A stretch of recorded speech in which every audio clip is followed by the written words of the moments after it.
Assalamualaikum warahmatullahi wabarakatuh. Perkenalkan, saya Despiasa Fitri dari Prodi Sarjana Terapan Keperawatan tingkat 3. Di sini saya akan memenuhi tugas pemberdayaan masyarakat. Pada kesempatan kali ini saya akan membahas tentang modal keluarga dalam pemberdayaan masyarakat. Adapun definisi dari pemberdayaan keluarga, yang pertama itu Gibson mendefinisikan pemberdayaan sebagai proses sosial, mengenali, mempromosikan dan meningkatkan kemampuan orang untuk menemukan kebutuhan mereka sendiri, memecahkan masalah mereka sendiri, dan memobilisasi sumber daya yang diperlukan untuk mengendalikan hidup mereka. Yang kedua yaitu pemberdayaan keluarga adalah mekanisme yang memungkinkan terjadinya perubahan kemampuan keluarga sebagai dampak positif dari intervensi keperawatan yang berpusat pada keluarga dan tindakan promosi kesehatan, serta kesesuaian budaya yang mempengaruhi tindakan pengobatan dan perkembangan keluarga. Ada 5 tujuan pemberdayaan keluarga. Yang pertama itu, membantu keluarga untuk menerima, melewati, dan mempermudah proses perubahan yang akan ditemui dan dijalani oleh keluarga. Yang kedua, membangun daya tahan adaptasi yang tinggi terhadap perubahan agar mampu menjalani hidup dengan sukses tanpa kesulitan dan hambatan yang berarti. Yang ketiga, meningkatkan pengetahuan dan keterampilan hidup seluruh anggota keluarga sepanjang tahap perkembangan keluarga dan siklus hidupnya. Yang keempat yaitu menggali kapasitas atau potensi tersembunyi anggota keluarga yang berupa kepribadian, keterampilan, dan keterampilan kepemimpinan. Yang terakhir atau yang kelima yaitu membina dan mendampingi proses perubahan sampai pada tahap kemandirian dan tahapan tujuan yang dapat diterima. Prinsip pemberdayaan keluarga yaitu pelaksana intervensi keperawatan pemberdayaan keluarga. Di awal paradigma ini dikenalkan memandang keluarga untuk dapat berperilaku dan mampu merawat anggota keluarga yang sakit, didikte atau diarahkan sepenuhnya oleh tenaga kesehatan. Dalam paradigma baru intervensi keperawatan pemberdayaan keluarga berpusat pada perawatan dan interaksi kolaboratif antara keluarga dengan tenaga kesehatan. Pemberdayaan keluarga harus dilaksanakan dengan mempertimbangkan hasil positif yang hendak dicapai oleh keluarga, sehingga perlu mempertahankan prinsip-prinsip pemberdayaan keluarga. Yang pertama itu ada pemberdayaan keluarga hendaknya tidak memberikan bantuan atau pendampingan yang bersifat charity yang akan menjadikan ketergantungan dan melemahkan, melainkan bantuannya itu pendampingan dan atau pelatihan yang mempromosikan self-reliance dan meningkatkan kapasitas keluarga. Yang kedua yaitu menggunakan metode pemberdayaan yang menjadikan keluarga menjadi lebih kuat atau coping yang tepat melalui pelatihan terhadap daya tahan dan adanya juang menghadapi masalah atau stresor. Yang ketiga meningkatkan partisipasi yang menjadikan keluarga meningkat kapasitasnya dan mampu mengambil kontrol penuh, pengambilan keputusan penuh, dan tanggung jawab penuh untuk melakukan kegiatan. Selanjutnya ada ruang lingkup dalam pemberdayaan keluarga.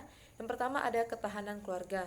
Peningkatan ketahanan keluarga ini meliputi ketahanan fisik, sosial, dan ketahanan psikologis keluarga.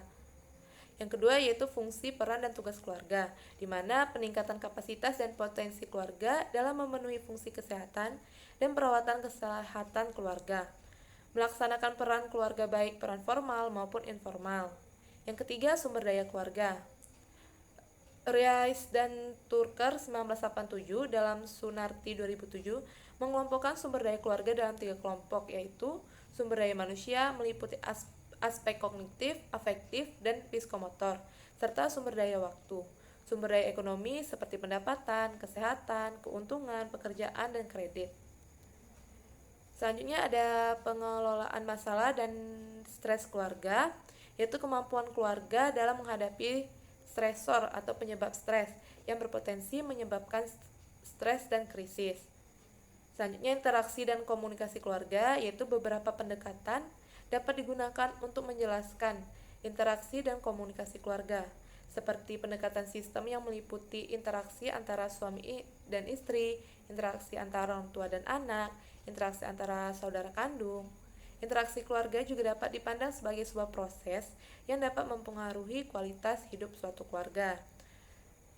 Selanjutnya yaitu kelentingan keluarga atau family resilience, yaitu kelentingan keluarga didefinisikan sebagai kemampuan keluarga untuk merespons secara positif terhadap situasi yang menyengsarakan atau merusak kehidupan keluarga, sehingga memunculkan perasaan kuat, tahan, dan lebih berdaya. lebih percaya diri dibandingkan dengan situasi sebelumnya. Model pemberdayaan keluarga ini yaitu model konseptual dan empiris yang dapat digunakan untuk menjelaskan intervensi pemberdayaan keluarga adalah dengan menggunakan model pemberdayaan pengasuhan atau caregiver empowerment model. Model ini mendefinisikan pemberdayaan keluarga sebagai peningkatan kemampuan keluarga untuk menilai, mempengaruhi, dan mengelola situasi dengan menggunakan sumber daya keluarga untuk mencapai hasil yang diinginkan. Model CIM ini atau Caregiver Empowerment Model ini dapat digunakan untuk meningkatkan dan mempromosikan hasil yang lebih baik dalam pengasuhan keluarga. Model pemberdayaan pengasuhan memperhitungkan variabel latar belakang yang mempengaruhi situasi pemberdayaan perawat oleh keluarga, seperti budaya, keyakinan tentang tanggung jawab, pengasuhan keluarga, tuntunan pengasuhan, penilaian pengasuhan terhadap tuntunan yang mereka hadapi, serta spesifikasi sumber daya yang dimiliki oleh keluarga. Adapun proses pemberdayaan keluarga, yaitu pemberdayaan keluarga ini dilaksanakan dengan melalui 4 tahapan proses pemberdayaan keluarga atau family empowerment process yang berjalan saling berurutan bertujuan untuk mengenalkan, mempromosikan, dan meningkatkan kemampuan keluarga untuk memenuhi kebutuhan kesehatan dan untuk mempertahankan kehidupan keluarga berdasarkan ideologi pemberdayaan yang menjadikan semua anggota keluarga memiliki kemampuan dan kekuatan dan kapasitas untuk tumbuh dan menjadi lebih kompeten. Adapun untuk menjelaskan tahap pemberdayaan keluarga dapat dijelaskan dengan menggunakan model pemberdayaan keluarga yang dikenalkan oleh Polly A. Hulme pada tahun 1999. Adapun tahapan proses pemberdayaan keluarga dapat dijelaskan yang pertama itu tahap dominasi profesional, yaitu tahap ini ditandai dengan keluarga sangat percaya dan sangat tergantung pada tenaga kesehatan yang akan memberikan perawatan pada anggota keluarga yang mengalami sakit. Keluarga untuk sementara menyesuaikan dengan situasi perawatan yang dilakukan. Yang kedua yaitu tahap partisipasi keluarga. Tahap ini terjadi sebagai akibat kondisi keluarga yang merasakan berat dalam menghadapi anggota keluarga yang mengalami penyakit kronis dan munculnya kesadaran kritis dan keinginan melakukan tindakan menjadi semakin meningkat. Keluarga mulai melihat diri mereka sebagai peserta penting dalam pengambilan keputusan terhadap anggota keluarga yang memiliki penyakit kronis.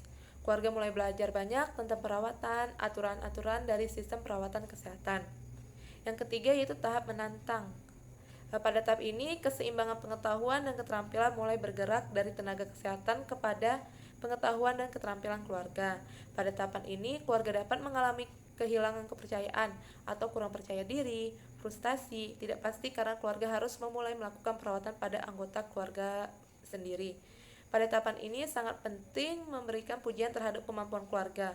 Coping keluarga berada pada fase ini, di mana kemandirian keluarga adalah merupakan salah satu indikator coping keluarga kompeten telah dilakukan oleh keluarga itu sendiri.